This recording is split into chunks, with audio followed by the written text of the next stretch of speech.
Hola, buenas tardes. Mi nombre es Rebeca Robles García. Soy una psicóloga e investigadora del Instituto Nacional de Psiquiatría Ramón de la Fuente Muñiz, de la Secretaría de Salud de nuestro país. Y tengo el privilegio de abordar un tema muy importante en nuestra charla el día de hoy: cuidando a quien nos cuida. ¿Y por qué es tan importante? ¿Por qué debemos cuidar a quien nos cuida?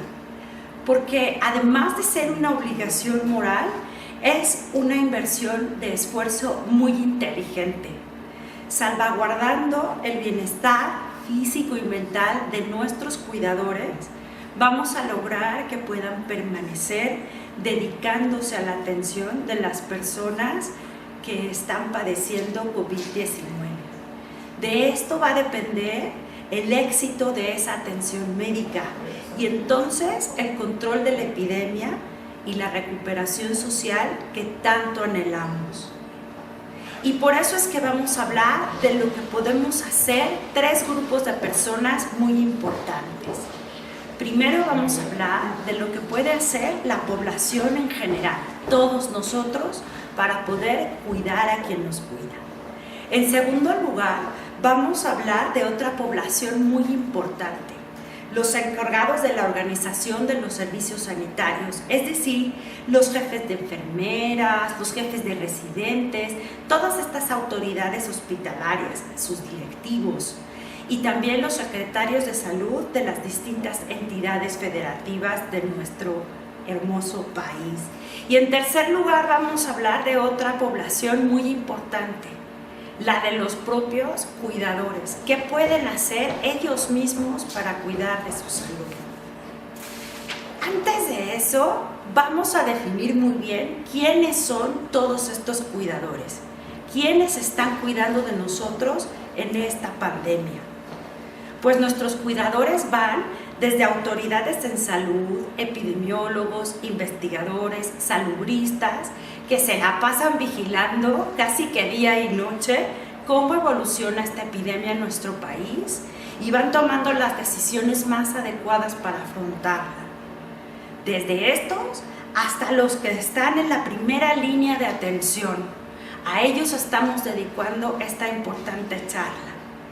En esta primera línea de atención están enfermeras y enfermeros que se encargan de los cuidados hospitalarios, generales e intensivos cuando es necesario. Están también médicos residentes que estaban estudiando una especialidad médica y que ahora se dedican de tiempo completo a actividades de atención a esta emergencia sanitaria, que muchas veces son extenuantes, tanto en sentido físico como mental.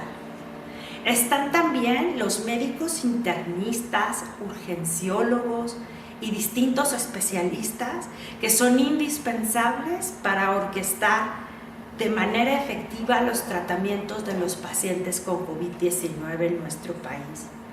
¿Y qué decir de los paramédicos, los camilleros, el personal de laboratorio y de otros estudios que necesitamos realizar a los pacientes con COVID, el personal del banco de sangre, el de limpieza, el administrativo, los encargados de preparar alimentos para los pacientes y demás personas encargadas del diario funcionamiento del hospital? Nuestros cuidadores también incluyen a psicólogos y psicólogas y personas dedicadas al cuidado paliativo. Y por supuesto a los llamados cuidadores primarios informales, es decir, los familiares de pacientes con COVID que se encargan de su cuidado en casa cuando este no es hospitalario. Ya nos podemos imaginar toda la carga que tienen encima estos cuidadores, tanto formales del sistema de salud como informales, los familiares que cuidan de sus seres queridos en casa. A ellos se les suman todas estas actividades de cuidado a la carga que ya de por sí todos compartimos ante esta epidemia hace semanas, este miedo al contagio. Ellos también lo tienen mucho miedo a contagiarse ellos y entonces a sus seres queridos. A diferencia de nosotros, los cuidadores salen todos los días de casa a prestar servicios de atención a la gente enferma que tanto los necesita. Así que veamos qué podemos hacer todos nosotros para poder reducir juntos esta vulnerabilidad acumulada del personal de salud y los cuidadores familiares en casa. Vamos a ver qué puede hacer la población general en primer lugar. Toquemos ese tema.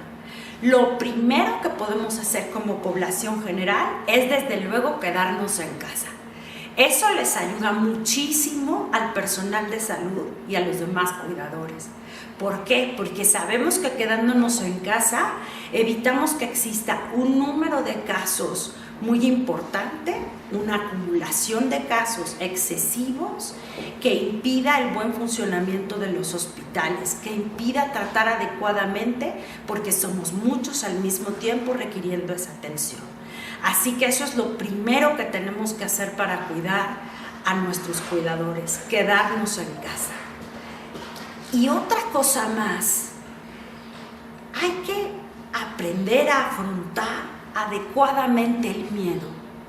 Y es que fíjate, como especialistas en salud mental, sabemos que el miedo intenso en estas situaciones es normal y hasta adaptativo, porque cuando uno tiene miedo intenso, entonces evitas lo que puede ser malo para ti.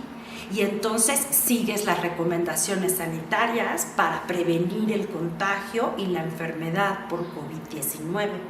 Y entonces te quedas en casa o haces las demás medidas de prevención de contagio si es que tienes que salir por alguna situación. Te lavas las manos, estornudo de etiqueta, sana distancia.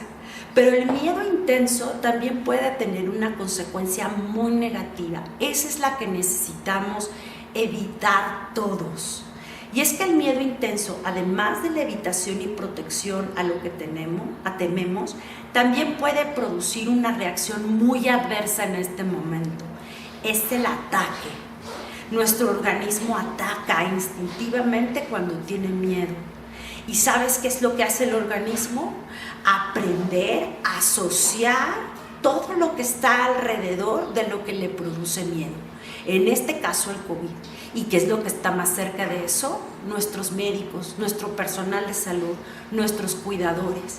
Y entonces instintivamente podemos tener estas reacciones de hostilidad, de ataque, ¿no? De rechazo hacia ellos. No te las permitas. De ninguna manera te las permitas. Respira profundo, recupera la paz y si es posible, sé solidario con el personal de salud y los cuidadores. Si no llegas a tanto como para aplaudir lo que hacen, primero vuelve también tu consigna, lo que el personal de salud afortunadamente juró hace mucho tiempo, en favor de la humanidad. Primero, no hacer daño, no a la violencia al personal de salud frente a COVID-19. Ahora quisiera hablar a este segundo grupo de personas que pueden hacer mucho por nuestros cuidadores, las autoridades hospitalarias, los secretarios de salud estatales. Y es que sabemos que lo principal para poder prevenir el desgaste físico y mental del personal de salud frente a COVID es darles tiempo para descansar y relajarse. Eso es lo principal que piden. Entonces, mucho pueden hacer organizando adecuadamente las guardias para dar tiempos de descanso y si pueden poniendo un lugar en el hospital, en el centro COVID, para que el personal de salud pueda un poquito aislarse, recuperarse emocionalmente ante el estrés cotidiano de sus labores. ¿Qué otra cosa pueden hacer ustedes, este grupo tan especial de autoridades hospitalarias y sanitarias? Asegurar la disponibilidad de equipos de bioseguridad y de la capacitación en su uso de acuerdo al nivel de exposición que se tiene a personas con COVID-19. Es necesario que todo el personal de salud sepa qué tipo de equipos requiere y cómo usarlos dependiendo del nivel de exposición que tiene ante las personas con COVID-19. No es lo mismo lo que va a requerir una enfermera en terapia intensiva, que una persona administrativa que no tiene contacto directo con los espacios en donde se moviliza a pacientes con COVID. Pero es necesario que sepan qué es lo que requieren hacer todos los días, qué equipos necesitan y qué medidas de prevención requieren hacer en el hospital y entrando a casa con sus seres queridos. Y finalmente, ¿qué más? También piden capacitación en cómo manejar a pacientes y familiares ansiosos y hostiles ante esta situación. Para todas estas cosas que ellos piden tenemos videos para que puedan relajarse, hacer ejercicios de respiración diafragmática, para que puedan aprender cómo utilizar equipo de bioseguridad de alta protección, para que sepan cómo manejar a estos pacientes difíciles. Pueden descargarlos y compartirlos con todo su personal de salud de la sección de personal de salud de coronavirus.gov.mx.